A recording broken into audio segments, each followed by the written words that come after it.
Hello and welcome to the Golden Wheel Tavern. It's so good to see you all again today. I know last time we were on a little solo adventure. This time though, rejoice, because it isn't just me. I've seen the statistics and performance of the solo episodes. I know what you're here for. The bartender. I need to know, are the statistics genuinely worse on your solo episodes? The last solo episode, typically the YouTube video gets between like 8 and 20 views. 0. Oh no! The actual episode on the usual podcast distribution site, 0 downloads. Oh no! Like, let me double check. I will give you live statistics as we're recording. Okay. Right? But last time I checked, it was straight zeros. Analytics was the word I was looking for. Let's see. 1 impression. I don't know what that means. That means, like, it appeared in somebody's recommended videos once. Okay. For the YouTube upload. Oh, 1 view. I can probably guess who viewed that. Seeing as they didn't watch it till Friday, like last weekend, probably not them. Ah. And then let's go ahead and log in to this. What? Oh, somebody, I guess, went through and must have downloaded our entire backlog. Oh. Because on April 11th, there's 75 downloads. Fuck yeah! I fuck with you, whoever you are. Whoever it is who has decided to listen to the entire backlog, you know what? Awesome. I fuck with you. Other than that, the most recent solo episode, 3 downloads total so far. And what's our average? Average is usually, well, it's really varies a lot. Let me go to episode list. This should give me the totals. Yeah, all time, usually like between 6 and like 10 good performing episodes get up into the double digits. Our last 2 have both been 3. And our last 2 are both solo? Our last 2 are solo and then Con of the North. Ah.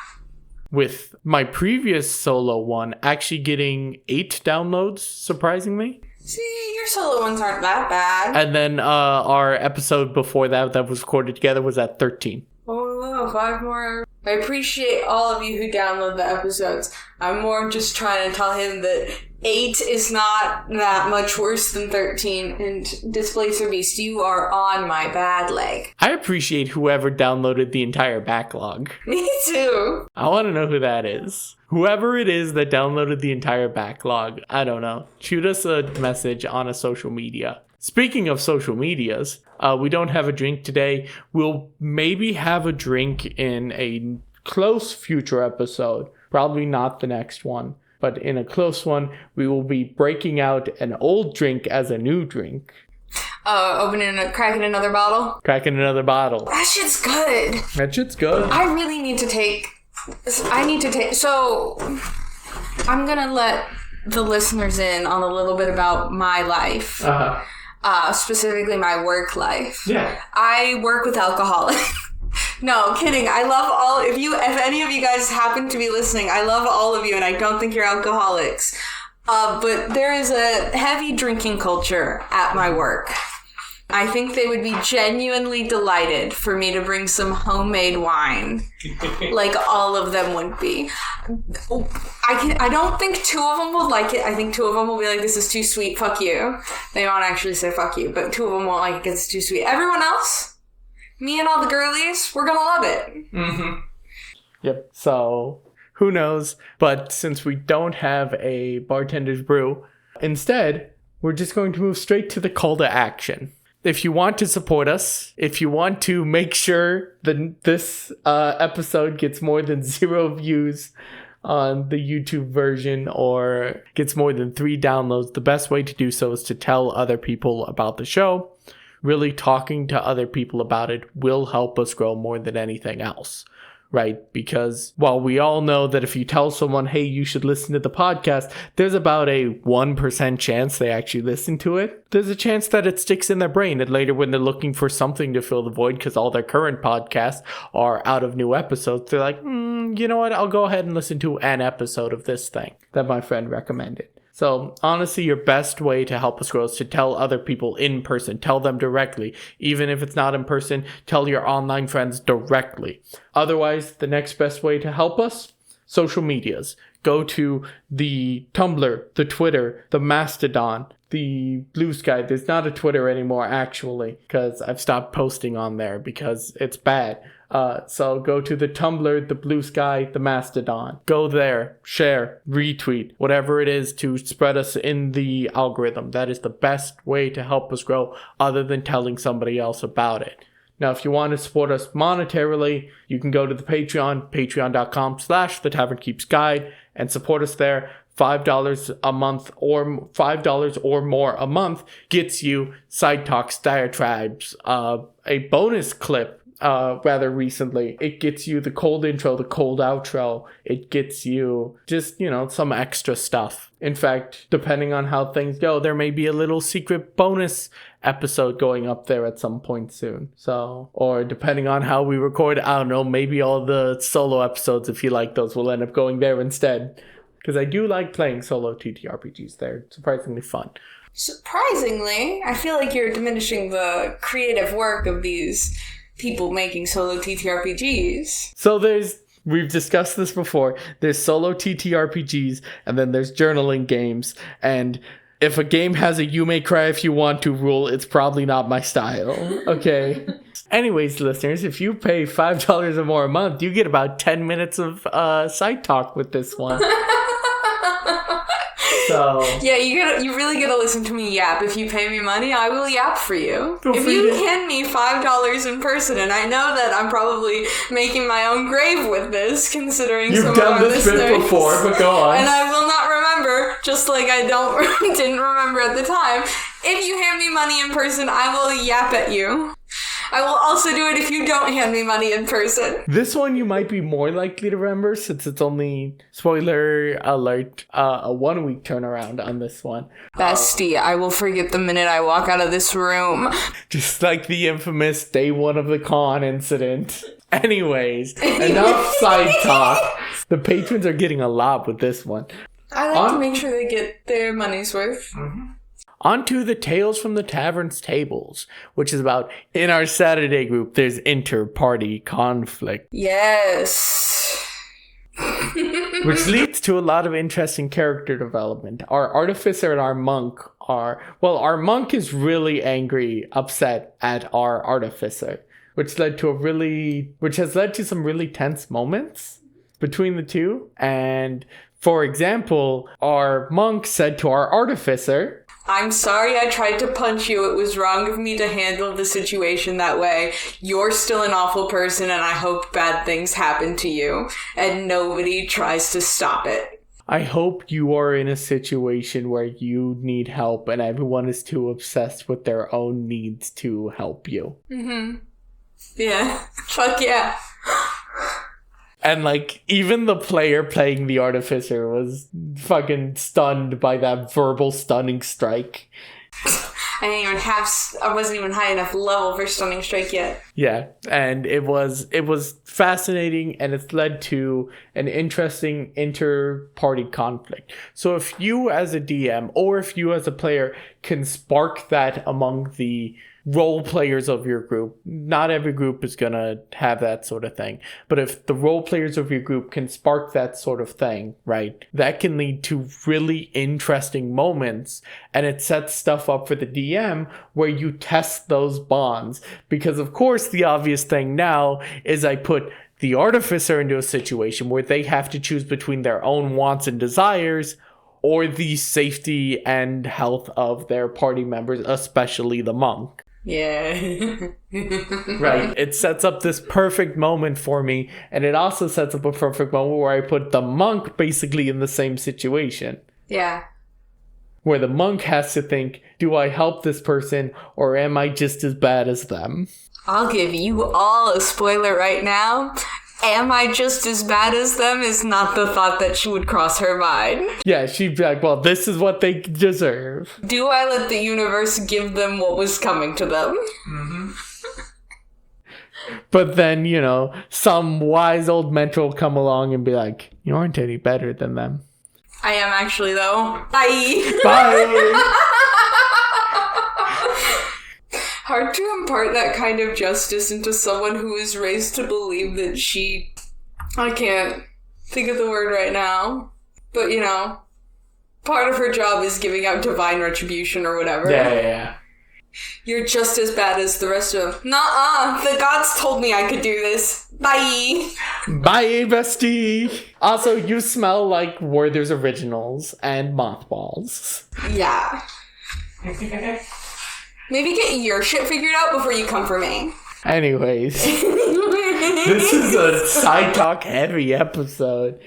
This isn't as bad as the last failed episode. My favorite part of the podcast is just rambling, is yapping. Yeah. Wow, who could have guessed that the yapper likes the parts where she gets to yap? Oh, so we need to just have like a classic two white dude style podcast where we just yap for a while, like the Basement Yard or literally so many podcasts. Listen, I like yapping about D&D. Okay. So the Dungeon Yard. Got it. On to the tavern stalking topic for today. Yes. Yes. Introduce it. Which is, I'm labeling as rolling with the punches. Ooh. You see, there's a common saying, the best laid plans of mice and men oft go awry. Or, to put it another way, the plans of the DM never survive first contact with the party. The party is, you know, between 1 and 6 chaos gremlins. If you have a number of chaos gremlins outside that number, your party needs to either be trimmed down or you need to play something other than solo TTRPGs. Because your party should be between 1 and 6 people. Yes. And every single one of them is a little chaos gremlin. Sometimes. Not all the time. They all have potential to be a little chaos gremlin. So, that means you, as the DM, are going to have to deal with shenanigans, tomfoolery, problems that they cause. And we're going to be discussing the ways to handle them. Yeah. Now, I, in my infinite wisdom, have determined there are 3 types of shenanigans. 3. Listeners, I am holding up the number 3 with my hands. Where the middle 3 fingers are the ones denoting 3. The pointer, the middle, and the ring. Yes. Denotes 3. I am holding up an L shape, and the bartender is not happy about it, because I will state that this also denotes 3. It does not denote 3, but it does denote a finger gun. Anyways. So, 3 types of shenanigans, and we will discuss them in order. Number 1 is falling into holes. Listeners, I didn't know you were going to list them all off at once and then go into them. I thought you were going to be like, number 1. No, I'm giving all 3, and then we will discuss it. Number 1, falling into holes. Number 2, QC. And number 3, destructive. Mm-hmm. So, number 1, falling into holes. Listeners of this podcast who are patrons will be very well acquainted with falling into holes because we do it a lot on this podcast. We do. So, falling into holes, right, is when a party member or the party as a whole goes away you don't expect. So, this classically happens because of unclear hooks, and it's typically not malicious. Letting you get your silence in, typically not malicious. Yeah. How would you handle your party falling into a hole? Well, if it's a malicious hole, then I say, sorry guys, we're done for the night. But we'll get to malicious later. Okay, if it's a non-malicious hole, let them. Unless letting them involves them chilling in a room for 3 hours as they go over every nook and cranny of said room, even though you've made it abundantly clear there is nothing else here for them to gain. I try so hard to not just say outright, guys, there's nothing in here. You're so lucky you have me. I do quite often say and you seem to find nothing of interest in this room. This room seems to have nothing of interest in it. So the key, right, to overcoming your party falling into a hole is to practice your improv skills, right? Practice your yes-anding, and little secret tip, practice, and I'm going to use a term here that I'm going to use incorrectly, practice your jujitsu skills. Yeah, I'm pretty sure you used that incorrectly. Is jujitsu the one that's I don't know. One of them, I can't remember which martial arts, is supposedly all about redirecting and using your opponent's strength against them. You have a world of knowledge at your fingertips. Yeah, but it's all the way over there. It's at your fingertips. No, my fingertips are here. Sorry, turn about 45 degrees towards your computer, i.e. away from me. Or pull out your phone. Pull out my phone and search. Oh, I think it's judo is what I'm thinking of. That focuses on throwing and grappling. Right. Yeah, and it's supposedly about okay. Anyways, practice your judo. And literally when your party falls into a hole, be okay, cool. You're going to go down that path and secretly it's going to lead you to exactly where I want you to go. I think just let your party fall into holes, because they might come up with a better story than what you had in mind, and then you can be yes! That was my plan the whole time. Aren't I so clever? You either take what they're throwing out, if they're throwing out ideas and whatnot, and make it into a thing, or you practice being able to move them once they fall into a hole, secretly turning it into a tunnel back onto your path. Either way, it's about knowing how to take that energy and moving it in a way that progresses the story forward, right? Your party's going to fall into a hole at some point. They're going to be ooh, what's over here? You just have to play along with them. Learn to yes and learn to improvise, and that's going to increase your DMing skills greatly, right? And it'll help you deal with any time your party falls into a hole. Now, having good DM skills and good improv is pretty good, but there's an important tool to help with number 2, which is QC, aka I'm gonna have to censor that because that means you revealed the name of the displacer piece. Just let them know that our displacer piece is named Everyone censored it every single mention last episode. Our displacer beast was named And what they would have just heard is our displacer beast is named You're so mean. Let them know what her name is. They didn't know the last one's name. I think they did. They didn't. Listeners, let us know. That's not fair because our listeners would know that one's name from knowing us personally. Listeners who don't know us personally, let us know. Did we ever tell you the other displacer beast's name? The one that passed on? Or even the other displacer beast that we have in general? Mm-hmm. So the next one, QC, is when a party member creatively pushes boundaries or solves problems. Now this can arise in really 2 ways, right? Which is a DM applies a little too much rule of cool, or a player knows the rules a little too well. Listeners, I am pointing fingers at the tavern keep.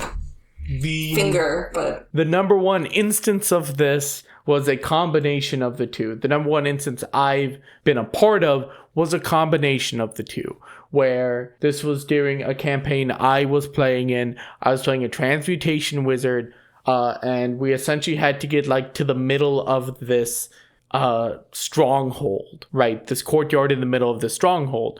the DM had a plan for us to go through this like underground dungeon and pop up and like sneak through and whatnot. I instead, because as a transmutation wizard, polymorphed myself into a bird, carried like another caster's like most personal item with me to the middle, right? Because then there was like an associated item, which then meant they could use teleport based on the DM's ruling to almost guaranteed teleport directly to where I was, therefore skipping that entire underground dungeon, which the DM had forgotten about until later that they had put one of the important collectible MacGuffins in. And that citadel was no longer available to us, and therefore the DM had to scramble to put that MacGuffin elsewhere because I had skipped the dungeon using a combination of rules and rule of cool. Of course, once again, this is one that usually isn't malicious. I didn't fly over the citadel to destroy the DM's dungeon plans. I was like, oh, this is a way to overcome this problem, right? Now, it can be malicious if somebody is taking the action specifically to like circumvent your boss or something and they know they're doing so. But a lot of times it's just like, in my case, I'm just like, oh, I have a solution. This is a fun solution. I have a plan. And then it happens. I don't have any experience with this kind of rabbit hole. Okay. So. Well, just number one thing, don't take it personal, right? Don't feel like you have failed or you've been outwitted or something when somebody pulls off something like this, right? When you have a big meteor coming in, so a party member devises a plan to fly themselves up to the meteor and then cast true polymorph on the meteor because it is a single item, turning it into an animal and then like bringing that animal far away from the town, therefore saving the town. Just, that was actually the same campaign as that first example. That was another plan I came up with to stop a meteor from crashing and destroying a town. That's a story for another time, what happened with that, though. Have a backup plan, because I think we've talked about it before, but I feel like the most common way for a DM to try and solve, especially something like that, is to put the party in a glass cage. Mm-hmm. Just have a backup plan. No one likes Tupperware. That's kind of what happened with the meteor, is that basically as soon as I made the plan and like it was confirmed the meteor was going to hit the next day, I made the plan, we were going to long rest, and then I was immediately going to execute. The DM immediately had a god show up and spike the meteor into the ground. Yeah. So that I had no chance to do anything about it. What you actually should do, right, is either have a second plan, know when to say no, right? Knowing when to say no is very important. And then sometimes you just got to take the L. You just got to be like, okay, my players have found a creative solution to this. Damn.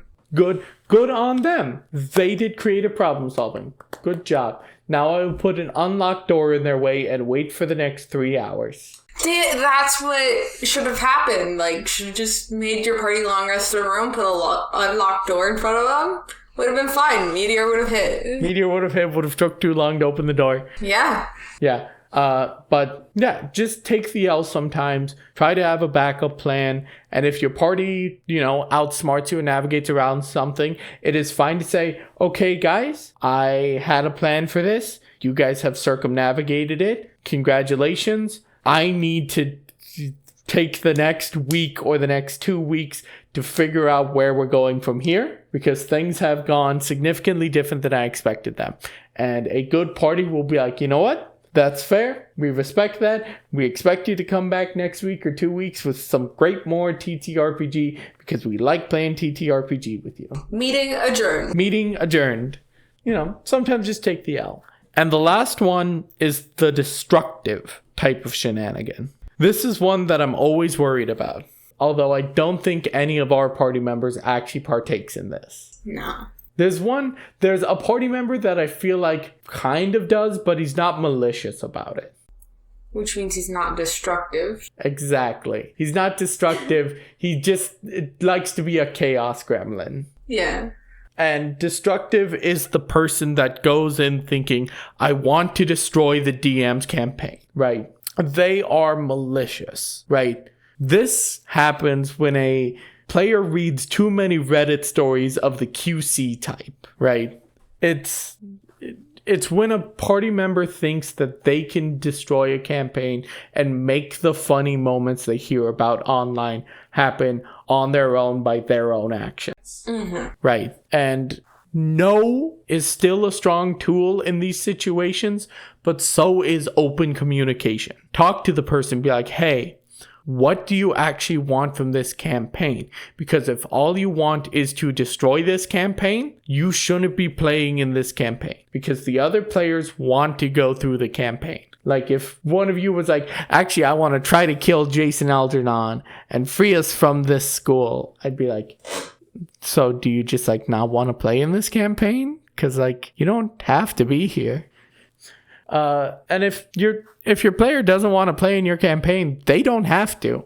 Just make that known. Make it known, hey, don't try to destroy a campaign other people want to play in. Like, yeah, you can have creative problem solving, but your job isn't to break the campaign, it's to be part of the campaign.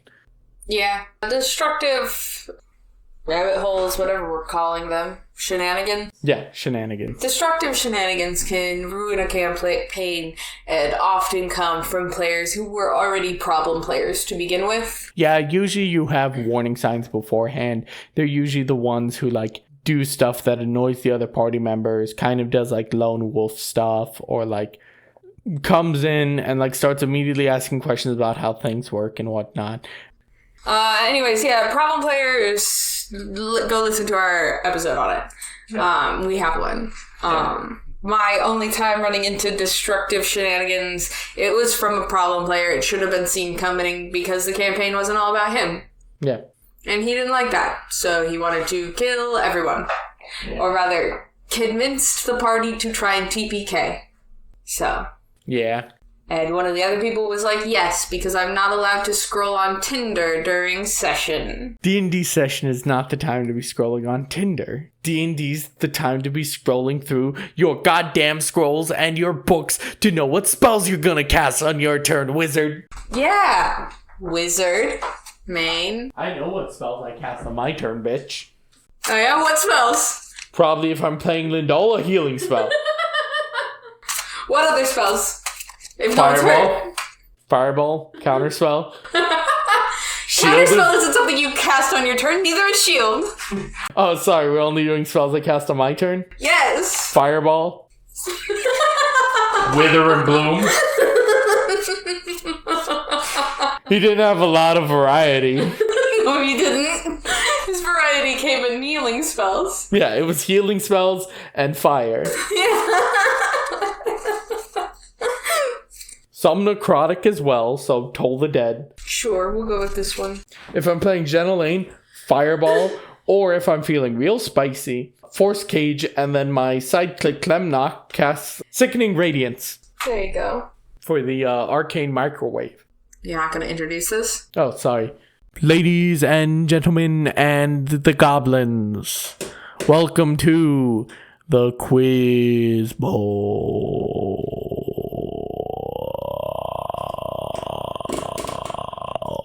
If you spend 8 hours casting the spell Plant Growth, what is the long-term effect? A tree. No. Damn it. Is it just permanent? For 1 year, plants in a half-mile radius will yield twice as much food at harvest. So, no. Fascinating. That is such a fascinating spell effect. Yeah, sure. In 1976, TSR published what fantasy wargaming rule set for use with D&D as a replacement for chainmail? A replacement for chainmail. Huh. Dragonlance. No. The correct answer is swords and spells. Swords and spells. Wow. It's not even swords and sorcery. It's swords and spells.